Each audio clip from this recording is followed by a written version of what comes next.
Iiraan waxay u muuqataa inay faham dhammaystiran ka haysato waxa Mareykanku ka doonayo culaysyada diblomaasiyadeed iyo cunaqabataynada xadbeelka ah u saarayo ee isugu dayayo inuu ku kallifo in Jamhuuriyadda Islaamiga ah meesha ka saarto waxa kaliya ay ku gorgortamayso oo ah gantaalaha casriga ah ee ridada dheer.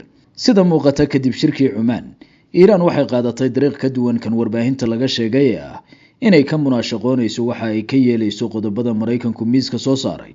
taa beddelkeeda Tehran waxay haatan isku dayaysaa inay bannaanka keento danaha Mareykanku ka leeyahay wadaxaajoodyada oo guud ahaan sida muuqata ah kuwa aan loo fadhiin in Tehran aqbasho.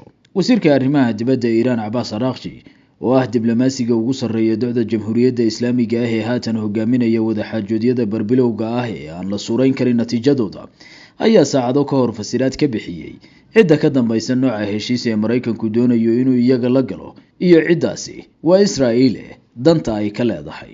Israel's expansionist project requires that neighboring countries be weakened militarily, technologically, economically and socially.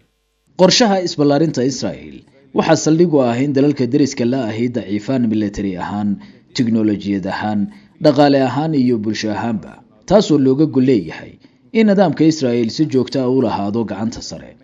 Isla mashruucani waxa uu jaangoynayaa in nidaamkaasi ballaariyo madaafiicdiisa si aan xad lahayn, gaar ahaan hubka waxgumaada, halka dalalka kale lagu khasbayo inay hubka dhigaan, looga fadhiyo inay hoos u dhigaan tayada quwadooda iyo horumaradooda saynis, loona cunaqabataynayo sababo la xiriira dhisidda adkaysigooda. Ma aha in cidina ku daganto middan, waayo ma aha hub xadidid, ma aha ka hortagga nuclear, mana aha arrin ammaan qusaysa waa istiraatiijiyad loo qaabeeyey in nidaamka Yuhuuddu haysto military, sirdoon iyo gacanta sare ee istiraatiijiyadda kuwa kalena dagnaadaan. Waa fikir gebi ahaanba ku dhisan lahaanshaha gacanta sare. Hadalkani waxa uu sharaxaad dhammaystiran ka bixiyey meesha Iiraan ka taagan tahay qodobada miiska yaal ee Mareykanku doonayo inuu si rasmi ah ugala heshiiyo Iiraan ee kala ah meesha ka saaridda noocyada gantaalaha ridada dheer, joojinta kaalmada ay siiso xoogaga ay garabsato ee gobolka ka dhisan, iyo inay si dhammaysa uga tanaasusho bacriminta barnaamijkeeda nuclear-ka. Khudbadda Abbas